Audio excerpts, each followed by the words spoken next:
प्रभु में स्वागत करते हैं। So today, before we go into our individual worship, let us meditate upon a few verses. इससे पहले कि व्यक्तिगत तौर से हम प्रार्थना करें, हम प्रभु के वचनों में से कुछ समझेंगे। Let us all turn our Bibles to the Epistle of James, याकूब के पत्र में से देखेंगे, first chapter, 12th verse.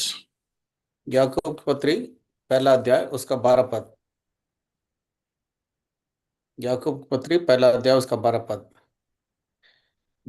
As the धन्य है, readers, हाँ, धन्य है वो मनुष्य जो परीक्षा में स्थिर रहता है, क्योंकि वो खरा निकलकर जीवन का वो मुकुट पाएगा जिसकी प्रतिज्ञा प्रभु ने अपने प्रेम करने वालों से की है। let us read one more verses from the same Epistle of James, 5th chapter, 16th verse. याकूब की पत्री 5 अध्याय उसका 16 पद। याकूब की पत्री 5 अध्याय उसका 16 पद। इसलिए तुम आपस में एक दूसरे के सामने अपने अपने पापों को मान लो और एक दूसरे के लिए प्रार्थना करो जिससे चंगे हो जाओ। धर्मी जन की प्रार्थना के प्रभाव से बहुत कुछ हो सकता है। So let us seek the help of the Lord before we further meditate upon these words. आगे और मनन करने से पहले हम प्रभु से मदद मांगेंगे।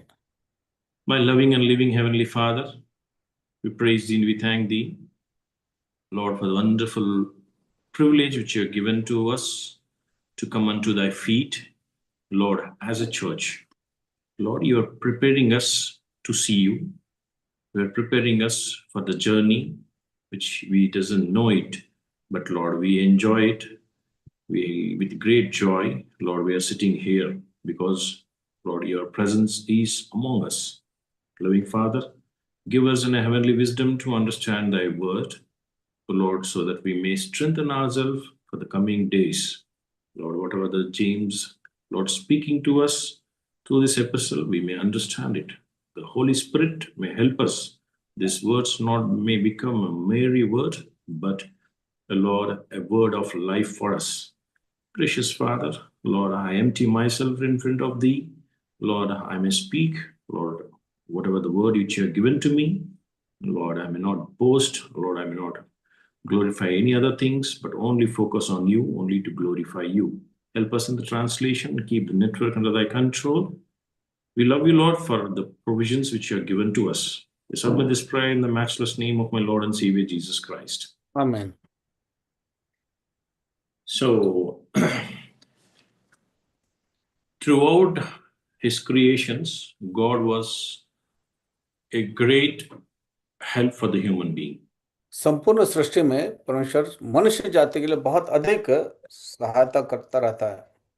We can, before we come into the portions, I will just make a travel from the creation of the Lord. हाँ, इससे पहले कि हम वचन में मनन करें जो पढ़ा है, हम सृष्टि से परमेश्वर के बारे में देखेंगे। So, during the creation, we lost our holiness and we fall into the sin. सृष्टि के समय पर हमने देखते हैं कि किस तरह से हम अपने पवित्रता को खो बैठते हैं और पाप में गिर जाते हैं।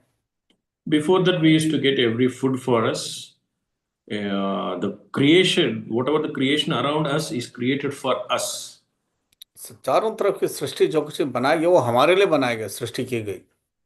So later on, that privilege has been taken away. Now God has said, given us that punishment or a work for us to toil to get fit for us. बाद में हम देखते हैं कि पाप के पश्चात किस तरह से परमेश्वर ने उस बात को हमसे ले लिया और फिर हमें मेहनत करने के लिए कहा कि हम अपने मेहनत करके फिर हम खाएं पिएं। God has not left the human, Adam, or the coming and next generations that they sinned, but He was with them at all times. हाँ, परमेश्वर ने आदम को उसके पश्चात यूं ही छोड़ नहीं दिया, लेकिन सर्वदा उसके संग बना रहा। Now, when the people started to sin throughout their journey up to Noah. Lord was very patient, watching everything. नूह के समय तक तमाम पाप करते रहे और प्रभु चुपचाप सब कुछ देखता रहा। Then Lord once again refreshed the whole creation with the first rain from the heaven, and once again he filtered that sinful nature and he brought only Noah's family. और परमेश्वर ने अपने पहले उस बारिश के द्वारा संपूर्ण सृष्टि को एक तरह से नए तरह से जो है पूरा फिल्टर कर दिया, और उस पुराने सृष्टि को निकाल करके उसने नोआ और उसके उस धर्मी परिवार को दिया। So he is not bothered about all the creations, he bothered about the humans because sin was so excessive that it has to be done. That was the God's plan. हाँ, क्योंकि परमेश्वर को सृष्टि की इतनी चिंता नहीं थी जितना कि उसने मनुष्य को ध्यान दिया। इस कारण अनिवार्य था कि उस पाप के कारण सबको मिटा डालें और नए रूप से शुरू करें। So once again, from there also, the human's nature once again deteriorated. They once again sinned. They were in the captive in the Egypt. और नूह के जमाने से ही देखते हैं किस तरह से, क्योंकि वो पाप में ही थे तो इसलिए वो जो है वो पाप में पड़ गए और फिर बंधुआई में चले गए। Now, in the time of Moses also, we can see the Lord has heard the cry of the Israelites from the Egypt, and he prepared Moses and sent him to them, and he brought them from Egypt. हाँ, परमेश्वर ने मूसा के जमाने में देखते हैं किस तरह से उनके उस बंधुआई में ले जाने के पश्चात उनके उस आवाज को, उस पुकार को सुना और मूसा को भेजा ताकि उनको जो है छुड़ाए। And later on, these same people asked for kings. He gave kings to them. He many times they fall. Many times he got anger. He forgave them. Later on, he was with them, winning the wars for them. और फिर हम देखते हैं किस तरह से इसी जाति ने परमेश्वर एक एक राजा अपने लिए मांगा, परमेश्वर ने उनको राजा भी दिया। बार बार प्रभु उनकी बात उनके उस प्रार्थना को सुनता रहा, उनको छुड़ाता रहा, बचाता रहा, लड़ाई लड़ता रहा, और प्रभु उनके संग बना रहा। Everywhere we can see there was some mediator like a priest or a king or some leader like Moses. So they were some mediators. और सभी देखते हैं किस तरह से हर समय पर कोई ना कोई परमेश्वर ने कोई भविष्यवक्ता खड़ा किया, या कोई उनके लोगों के पक्ष में विलाप करने वाला, या मतलब प्रार्थना करने वाला, या कोई याजक को प्रभु ने खड़ा किया।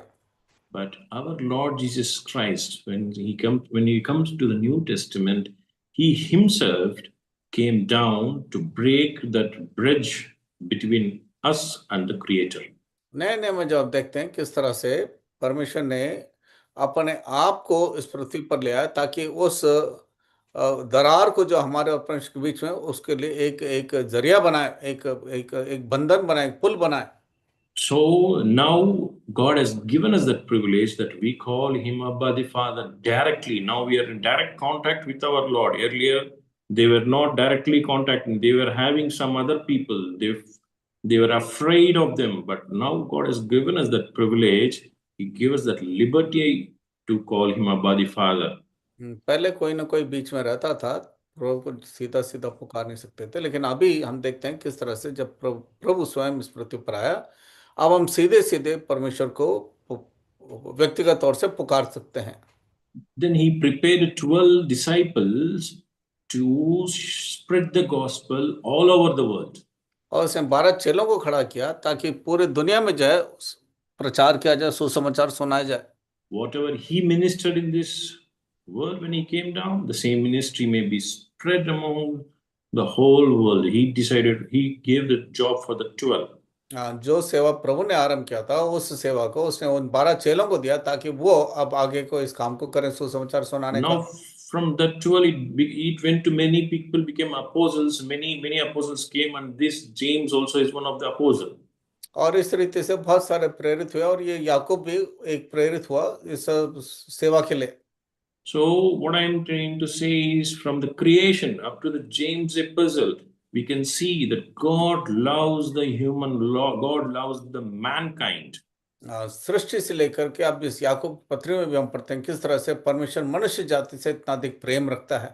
He much focused on the human generations because he created human in his own image. क्योंकि मनुष्य को उसने अपने स्वरूप में बनाया, इस कारण मनुष्य जाति के ऊपर लगातार उसका जो है उसका प्रेम बना हुआ है। How a mother or a father feels very happy when a child is born, he looks like you, they feel very gracefully. किस तरह से नया जो है शादी करने के पश्चात जब कोई बच्चा पैदा होता है तो माँ बाप इतने खुश होते हैं कि किसके समान दिखता है। So when the same child goes away from them, they feel very, very bad, they will take a step to correct him to bring near to their ways. और वही अपना बच्चा जो है यदि बिगड़ जाता है तो कुछ ना कुछ कदम उठाते हैं बड़े दुखी होकर के कि उसको किस तरह से सुधारा जाए। The same thing God is doing with us, that what we have lost in the Adam, in the Eden garden, now God is going to take us all into the heaven. He is going to keep in front of him where he can see his creation. और जिस तरह से Edan की वाटिका में आदम को रखा था इसी रीति से प्रभु हम में से हर एक को स्वर्ग राज्य में अपने सम्मुख अपने सामने रखेगा। That from the two, Adam and Eve, now how many people will be there in the heaven? और उस पहले दो आदम और हवा थे, उसके बाद अब जब प्रभु आएगा तब हम में से कितने लोग स्वर्ग में होंगे। That is the God's gospel. God has given us the responsibility to take the people with us to the heaven. परमेश्वर ने जो हमको जिम्मेदारी दी है कि हम सुसमाचार दे करके बहुत सारे लोगों को अपने साथ स्वर्ग ले जाएं। So before we could take somebody with us, we need to be prepared ourselves. इससे पहले कि हम किसी और को अपने साथ स्वर्ग ले जाएं, हमें स्वयं भी तैयार रहने की आवश्यकता है स्वर्ग के लिए। We should have that enough strength and courage to lift someone from the down to the heaven. वो बल और शक्ति और सामर्थ्य की जरूरत है कि जो जो गिरा हुआ है उसको हम उठाएं और फिर उसको स्वर्ग के मार्ग दिखाएं। It is highly impossible without the help of the Holy Spirit. बिना पवित्र आत्मा के सहायता के इस काम को हम नहीं कर सकते। So this is how the church prayer meetings with the help of the Holy Spirit, God encourages us, strengthens us with His word, that we may be prepared for His kingdom, we may do the gospel, we may take the people around us to Him. इसलिए परमेश्वर अपने वचन के द्वारा अपने पवित्र आत्मा के द्वारा हम सबों को तैयार करता है ताकि हम सब के सब लोगों तक जो है सुसमाचार को पहुंचाएं ताकि उनको हम स्वर्ग ले जाएं। So what about the portion what we read now here in the James chapter, 1st chapter, 12th verse? Blessed is the man that endureth temptation, for when he is tried, and he shall receive the crown of life, which the Lord hath promised to them that love him. याकूब के पत्री पहला अध्याय 12 पद में हमने देखा, धन्य है वो मनुष्य जो परीक्षा में स्थिर रहता है, क्योंकि वह खरा निकलकर जीवन का वो मुकुट पाएगा जिसकी प्रतिज्ञा प्रभु ने अपने प्रेम करने वालों से की है। He shall receive the crown of life, जीवन का मुकुट पाएगा which never fades away. जो कभी मुरझाता नहीं। It will be permanently on you. सदा सर्वदा आपके ऊपर रहेगा। Who can wear the crown? A king can wear the crown, but God is giving that crown to us also. वो मुकुट तो राजा पहनता है, लेकिन परमेश्वर उस मुकुट को हमें भी देता है। Now here this epistle James is like a probes of the New Testament. ये याकूब की पत्री जो है नया नियम में जो है, जैसे पुराने नियम में नीति वचन है, वैसे याकूब की पत्री नया नियम में है। It talks very straightforward and very directly. It gives a message to a believer. बड़ा सीधा सीधा स्पष्ट जो है विश्वासी को संदेश देता है। It challenges believers to examine their lives. विश्वासियों को चुनौती देता है कि अपने जीवन को जांच कर देखें, so that we can become stronger and stronger. ताकि हम और अधिक बलवंत होते चले जाएं। When you take any metal sheet, for example, जब आप कोई जो मेटल का शीट लेते हैं, it may be very feeble for you. It may shake. हो सकता है आपके लिए वो जो है बड़ा हल्का सा दिखता हो। But when you tamper it with any hammer, or when you make any holes, or when you put some rivets, it increases its stability. It will not move so easily. जब आप उसको कील से ठोकते हैं किसी तरह से, तब जो है वो इतना आसानी से तो हिलता नहीं है। So in the same way, in a believer's life also, the trials which God is giving to us, the temptation from the Lord which is given to us, makes us stronger and stronger. इसी रीति से जो परीक्षाएं, जो कठिनाई, जो परीक्षा होती है, प्रभु उसके द्वारा हमें और बलवंत बनाता है। When the word says, blessed is the man that endureth temptation, then you definitely can think that every man cannot sustain the temptation. जब लिखा है धन्य है वो मनुष्य जो परीक्षा में स्थिर रहता है, इसका अर्थ यह है कि हर आदमी परीक्षा में स्थिर नहीं रह सकता। When some word is written that blessed, it is not so easy for everyone. जब कोई शब्द लिखा धन्य है तो हर एक के लिए इतना आसान नहीं है धन्य To, होना। to sustain that stability of stability, to sustain the temptation, you need to have a preparation. उस परीक्षा में से उभर कर निकलने के लिए थोड़ी तैयारी की भी आवश्यकता है। That is what these prayer meetings, Bible study, youth meetings, sisters meetings, these all things happens for us so that we may prepare ourselves, so that we may become stronger. We can be blessed when we endure the temptations. जितनी संगति के लिए, चाहे प्रार्थना सभा हो, चाहे Bible अध्ययन हो, चाहे जवानों की सेवा हो, बहनों की सेवा हो, कोई भी सेवा, ये सब हमें तैयारी में मदद करता है कि हम परीक्षाओं में स्थिर रह सकें। So let us see James first chapter 22 verses that but be ye doers of the word and not hearers only. पहला अध्याय उसका याकूब पत्री उसका 22 पद देखें, परंतु वचन पर चलने वाले बनो और केवल सुनने वाले नहीं। We hear many words many times. Sometimes we understand two languages because the two translations. So many times it gets into our ears, still we are disobedient. ना जाने कितनी बार हम संदेश को सुनते हैं, कई बार दो भाषाओं में बोली जाती है और दोनों भाषाओं में हम सुनते हैं, लेकिन फिर भी जो है कुछ खास बदलाव नहीं आता है। So, for example, if a believer is sitting in the church, he is now for sometimes there are three translations also. मान लीजिए कहीं कहीं किसी किसी मंडली में तो 3 भाषाओं में अनुवाद किया जाता है। So, two translations. So many times you are hearing the word inside the building, but no change in your heart. Then how can you change someone's heart when you go for the gospel? जब आप भवन में बैठ करके 3 अनुवाद होने के पश्चात आप बार बार उस वचन को सुनने के बाद भी यदि आपके जीवन में परिवर्तन नहीं है, तो आप बाहर सुसमाचार सुना करके आप किसके जीवन को आप बदलाव ला सकते हैं? Of course, I agree that today there is no gospel outreach in many areas, but still, how can your life change someone else when you हाँ, are not changed by years listening to this so much of word? जब हम खुद ही जो है इतना अधिक वचन सुन करके हमारे जीवन में बदलाव नहीं दिखाई देता है, तो ये बात सत्य है कि आजकल सुसमाचार नहीं होता, लेकिन आप किस रीति से अपने जीवन के द्वारा आप दूसरों को आप बदल सकते हैं। So when the word which comes to you, if the change should happen, we should pray for ourselves that Lord help me that this word may change me. जब वचन आता है तो हम प्रार्थना करें, प्रभु इन वचनों के द्वारा आप मेरे जीवन में परिवर्तन लाएं, बदलाव लाएं। So definitely it will help you. तो सचमुच प्रभु मदद करेगा। There are many speakers in this world. In not let us not say about the world. There are many speakers in Hebron fellowships. हाँ, हेब्रोन की अपने मंडली में बहुत सारे जो है प्रचारक हैं। There are full-time speakers. There are part-time speakers.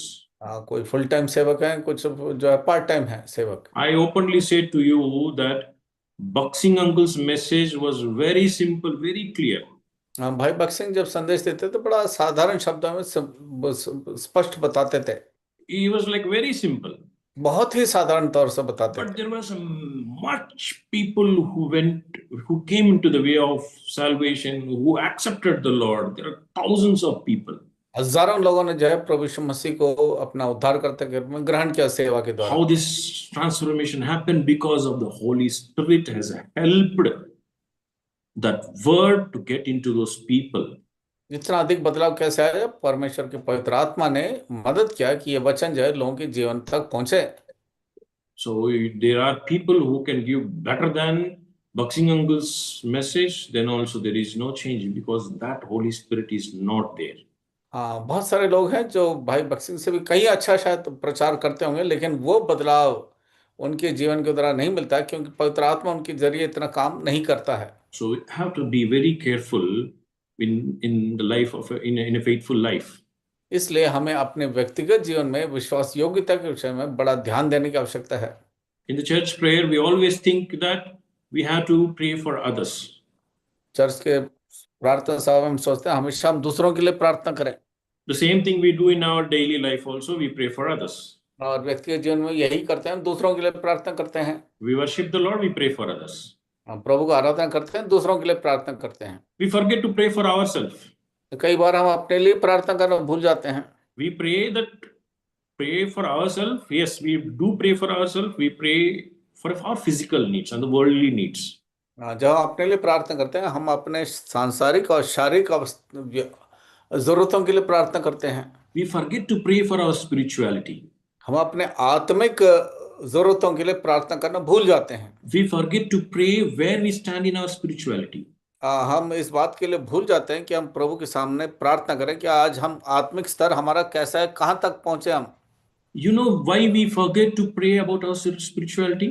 क्या मालूम है आपको कि क्यों अपने आत्मिक आवश्यकताओं के लिए हम प्रार्थना क्यों नहीं करते हैं? Because we think we are very correct in our spirituality. We stand in a perfect place in our spirituality. We are already very proudish. The pride came into our brains and hearts. क्योंकि हमारे मन में, हमारे अंदर ऐसा घमंड आ गया कि हम बहुत अच्छे विश्वासी हैं और बहुत हमें अच्छा ज्ञान है। We say ourselves that this brother no need to teach me. This brother's message is not good. This sister no need to teach me. Why she is guiding me? हाँ, हम हमेशा यही सोचते, अरे भाई आप क्या मुझे समझाते हो, ये बहन क्या मुझे समझाएगी, क्या मालूम इनको। So we started to criticize their ministry. We started to criticize their word sharing. We started to criticize their lives. हम उन लोगों के जीवन को जो है हम बुरा भला कहने लगे, उनके उनके वचन को, उनकी सेवा को भी जो है तिरस्कार करने लगे। Then how can you pray for yourself about your spirituality? But when you think that you are perfect, जब आप सोचते हैं आप खुद ही इतने सिद्ध हैं, पक्के हैं, तो आप अपने आत्मिकता के लिए कैसे प्रार्थना करेंगे? this is what the temptation is. यही परीक्षा है। So this is what the temptation, that you have to realize that you are weak, you are feeble. यही परीक्षा हमारे सामने है कि हमें एहसास करने की आवश्यकता है, हम बहुत कमजोर हैं, बहुत नाजुक हैं। Because Satan is always focused on the people who believes in the Lord. क्योंकि शैतान हमेशा उन लोगों के लिए के पीछा करता है जो प्रभु यीशु मसीह के ऊपर विश्वास करते हैं। When Satan is behind you, you have to be very cautious. जब शैतान हमारे पीछे रहता है तो हमें बहुत अधिक सावधानी के साथ चलने की आवश्यकता है। Sometimes Satan is also very confident. I don't need to be behind this brother or sister because they're already in my nets. I don't need to worry about them. He goes off from there. He goes with other believers to trap them. कई लोगों के जीवन में इस प्रकार से उनकी अवस्था है, शैतान को उनको पीछा करने की आवश्यकता नहीं है, क्योंकि पहले से उनके फंदे में फंसे हुए हैं, इसलिए वो दूसरों का पीछा करता है। This is why God has given us a church till the second coming or till we die. We have to educate ourselves. We have to grab the heavenly wisdom through the church, through the Holy Spirit. इसीलिए प्रभु ने कलीसिया को दिया हुआ, ताकि हम पवित्र आत्मा के जरिए हम बातों को ठीक प्रकार से हम समझ सकें। We should not neglect the church. We should not neglect the word which is shared in the church. कलीसिया को लापरवाही से ना लें, जो वचन कलीसिया में दिया जाता है उसको भी लापरवाही से ना लें। Don't neglect the work in the church. हाँ, कलीसिया के सेवा को जो है आप हल्का फुल्का ना लें। Don't neglect what you wear when you come to the church. हाँ, जो आप ओढ़ा है, आपका जो पहनावा है, उसको आप हल्का ना लें, जो आप कलीसिया में पहन के आते हैं। What you wear is a testimony. What you wear is a gospel to the church. जो आप कपड़ा पहन के आते हैं जिस तरीके से, वो भी जो एक तरह से आपके जीवन की गवाही है। The way you sit in the church, that is also in a gospel. That is also in a gospel for the unbeliever. That is also in a gospel for the man who is sitting beside you, but he knows Jesus, but he has not come into the way of salvation. That your dressing will speak to him. जिस रीति से आपके कपड़े पहने हुए हैं और किस रीति से आप अनुशासन में भवन में बैठते हैं, यह भी जो है एक प्रकार का आपको सुसमाचार का प्रचार का एक प्रमाण है, जो अन्य जाति जब भवन में आते हैं और आपको देखते हैं। There are people who comes late, but when they come late also, because as they are late, they will get ready very aram se. They'll put full sprays and they'll come. When he comes, oh, the whole church will full with the scent. Everybody turns and back and see who is that new person. बहुत सारे लोग इतनी देर से आते हैं और इतनी तैयारी में समय लगाते हैं, खुशबू छिड़क करके भवन में आते हैं, तो जैसे आते हैं पूरे मंडली में जो है खुशबू फैल जाती है, सब देखने लगते हैं कौन आया है। You are creating a distraction to the word of God. आप प्रभु के वचन के लिए आप एक डिस्ट्रैक्शन बन जाते हैं। The Holy Spirit is now making everyone to focus on the Holy Spirit. You are dragging them towards you. जितने लोग पवित्र आत्मा से भरपूर होकर के बैठे हैं, आप उन सबों के आकर्षण को आपकी ओर खींचते हैं।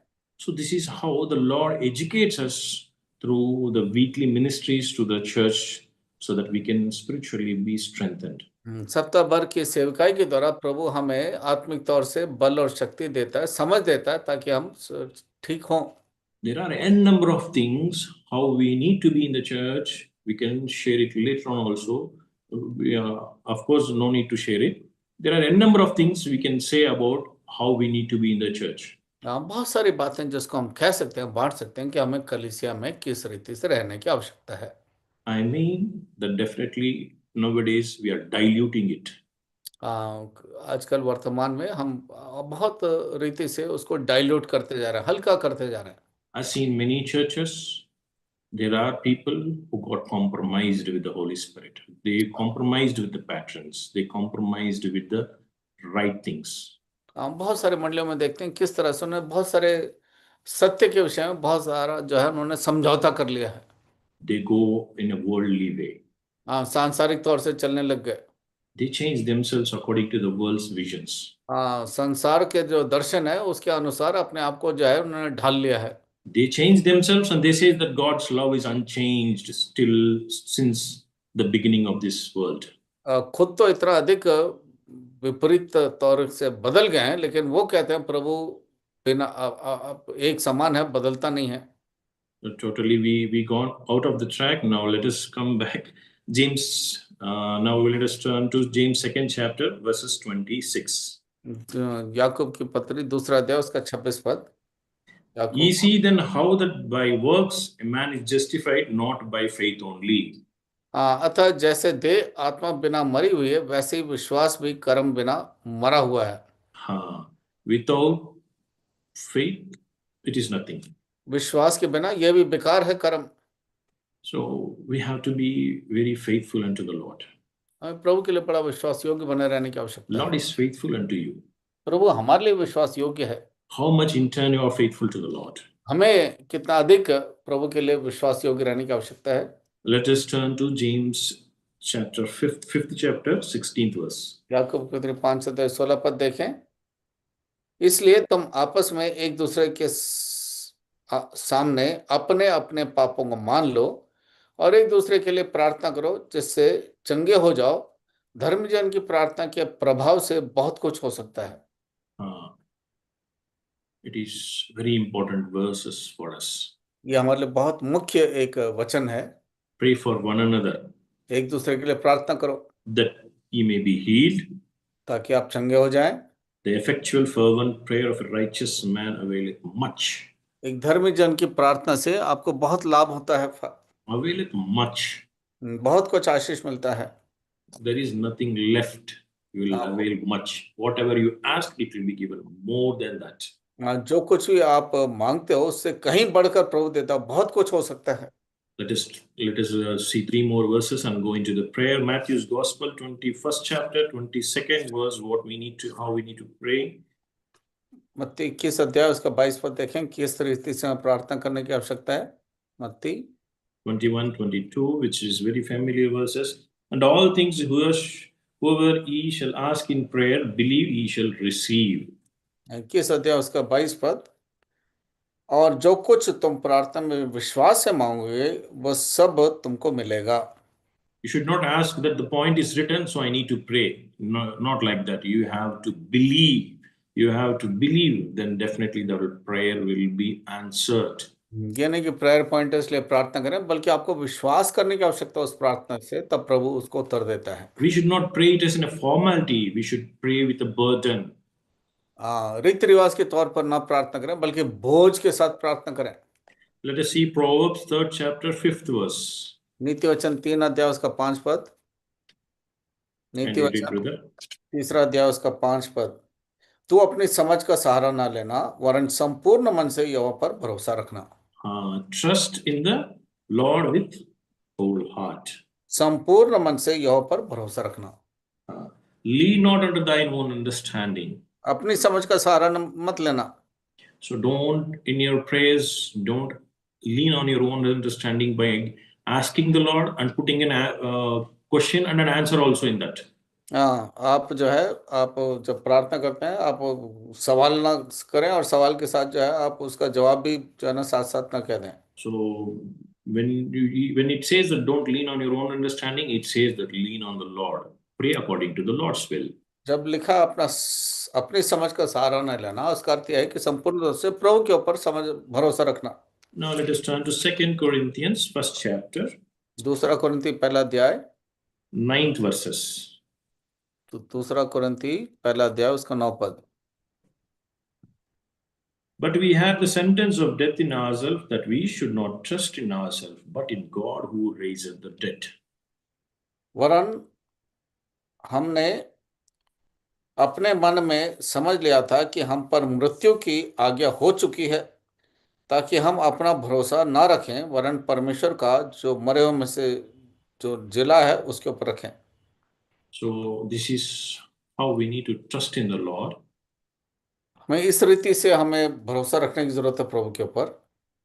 This is the only thing that gives the gospel to the whole world, that the Lord Jesus Christ has raised from the dead. यही संदेश कि प्रभु यीशु मसीह मृतकों में से जी उठा, इसके द्वारा ही जो है सुसमाचार सारे संसार में दिया जाता है। The thing which has happened 2000 years before, we are trusting that, we are praying with that trust, Lord will answer our prayers. 2000 साल पहले जो बात हुई है, उस बात के ऊपर विश्वास करके, भरोसा करके तब हम प्रार्थना करते हैं। When you pray, the true wisdom comes from the God. जब आप प्रार्थना करते हैं तो सही ज्ञान समझ प्रभु देता है, And it produces a humility, peace, and righteousness. और प्रभु हमारे अंदर नम्रता और धार्मिकता को तैयार करता है। So the true faith produces a good work. एक सच्चा विश्वास जो है एक अच्छा कार्य को शुरू करता है। So as we saw that the trials will help the believers to grow. इस प्रार्थना के द्वारा विश्वासी जो है बढ़ते हैं। So we can pray that, Lord, help my faith to be real and active. प्रभु हमारी मदद करता है ताकि हमारा विश्वास कार्यशील हो। No, we should pray to the Lord, Lord, help my faith to be real and active. हम प्रार्थना करें कि प्रभु मेरा जो विश्वास है वो अभ्यास के रूप में जो है दिखाई दे। Teach me to live what I believe. मेरी मदद करें कि जो मैं विश्वास करता हूं उसके अनुसार मैं जीवन भी बिता सकूं। So let us pray as a church, examine ourselves, so that we may be strengthened till we go and see the Lord. कलीसिया के रूप में हम प्रार्थना करें गंभीरता के साथ, और इस रीति से प्रार्थना करें विश्वास के साथ, जब तक हम प्रभु के पास न चले जाएं। Lord may bless the word. प्रभु इस वचन पर अपना आशीष